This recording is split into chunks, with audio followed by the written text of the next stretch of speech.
ካሁን በኋላ እያታለልክ አይደለም፣ ጭምብላም ሆነሃል። ምንም ስህተት፣ ምንም ማመንታት የለም። የድሮ ማንነትን ቀብረሃል። የሰዎችን አስተያየት የሚጨነቀውን ብዙ የሚሰማውንና ተቀባይነት የሚፈልገውን ማንነትን አሁን ሚናም በጥንቃቄ ትጫወታለህ።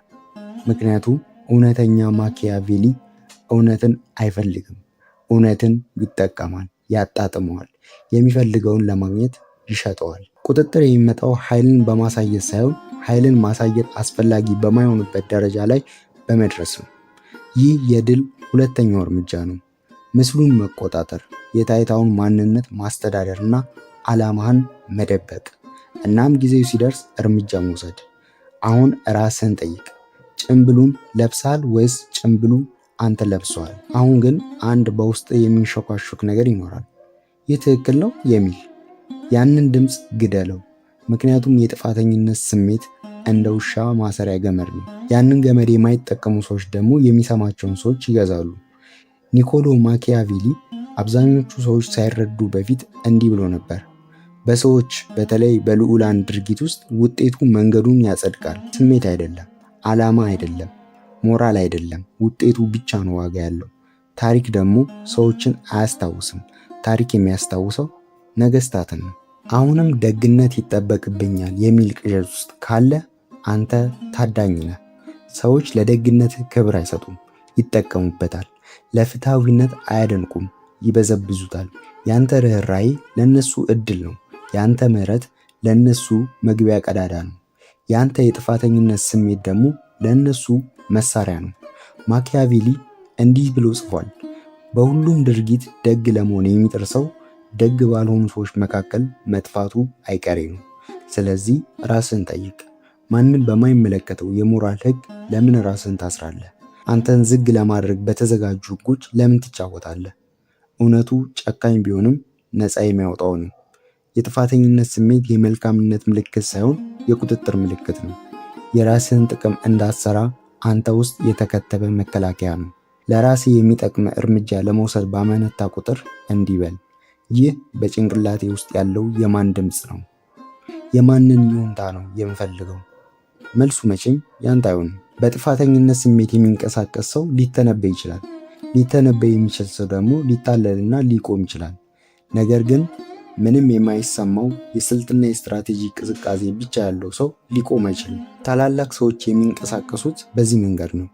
ከእያንዳንዱ ዙፋን፣ ከእያንዳንዱ ኢምፓየር እና ከእያንዳንዱ አፈታሪክ በስተጀርባ ይህንን እውነት የተረዳ ሰው አለ። ሞራል ተለዋዋጭ ነው፣ ኃይል ግን ቋሚ ነው። በመወደድህ ስኬታማ አትሆንም። ስኬታማ የምትሆነው ቁጥጥሩ ሲኖርህ ነው። ቁጥጥሩ ሲኖርህ ደግሞ እነሱ ክፉ ይለዋል እስከሚፈልጉ ድረስ። አንዴ በስርህ ሲሆኑ ግን ያ ቀዝቃዛነትህ ጥንካሬ ይባላል። ያ ጨካኝነትህ መሪነት ይባላል። ይህንን መማር አለብህ። ፍቅር በቀላሉ የሚጠፋ ምንዛሬ ነው። በሌሎች ላይ የተመሰረተ ነው። ፍርሃት ግን ይቆያል። ጠላቶችህ እንኳን እንዲያከብሩ ያስገድዳል። አብዛኞቹ ሰዎች ሌሎችን ለመቆጣጠር በጣም ደካማ ናቸው። ምክንያቱም አሁንም በጣም ያስባሉ። ደግ መሆንና መወደድ ይፈልጋሉ። በዚህ ፍላጎታቸው ደግሞ ቁጥጥሩን አሳልፈው ይሰጣሉ። መዋሸት ባለባቸው ሰዓት እውነተኛ ይሆናሉ። መምታት ባለባቸው ሰዓት ምህረት ያደርጋሉ። አንተ ግን ተቃራኒውን ማድረግ አለብህ። እንደ ጥላ ተንቀሳቀስ። የጥፋተኝነት ስሜት እንደ ድክመት ሳይሆን እንደ መሳሪያ ተጠቀምበት። ሌሎች ውስጥ ዝራው እንጂ አንተ ውስጥ አይኑር።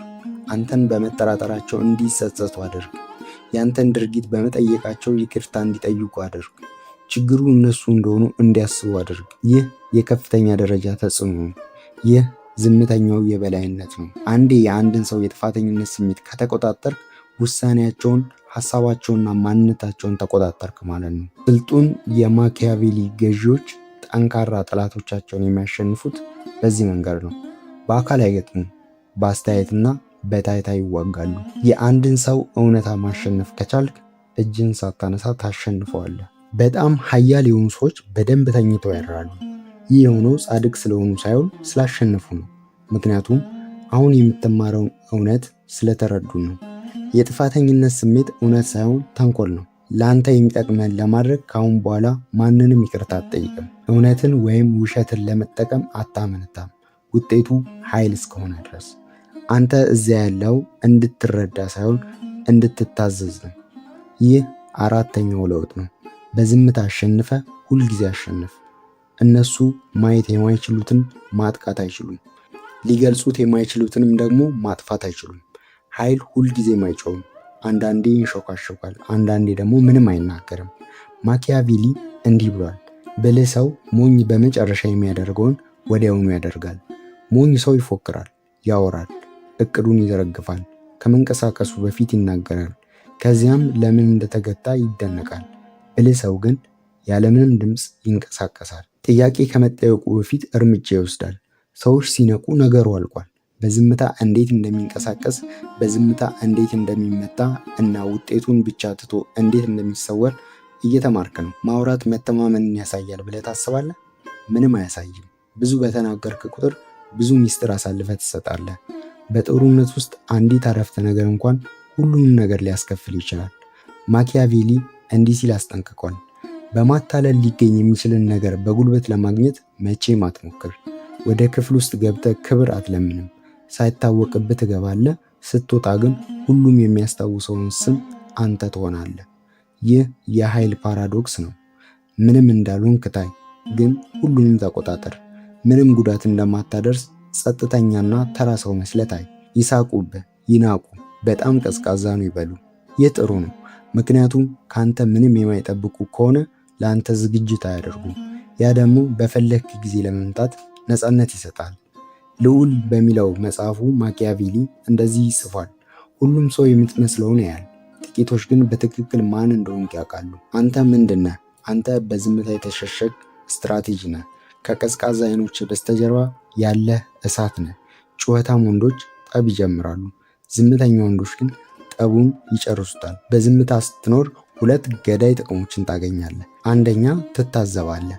ሌሎች በማውራት ሲጠመዱ አንተ ድክመቶቻቸውን፣ ትዕቢቶቻቸውንና መለያዎቻቸውን ታያለህ። ዝምታ ተገዥነት ሳይሆን አዳኝነት ነው። ሁለተኛ፣ ያለ ተቃውሞ ትንቀሳቀሳለህ። ማንም እቅድህን ካላወቀ ማንም ሊያግድህ አይችልም። ልክ ባልጠበቁ ሰዓት ዙፋኑን ያለ ጠባቂ ያገኙታል።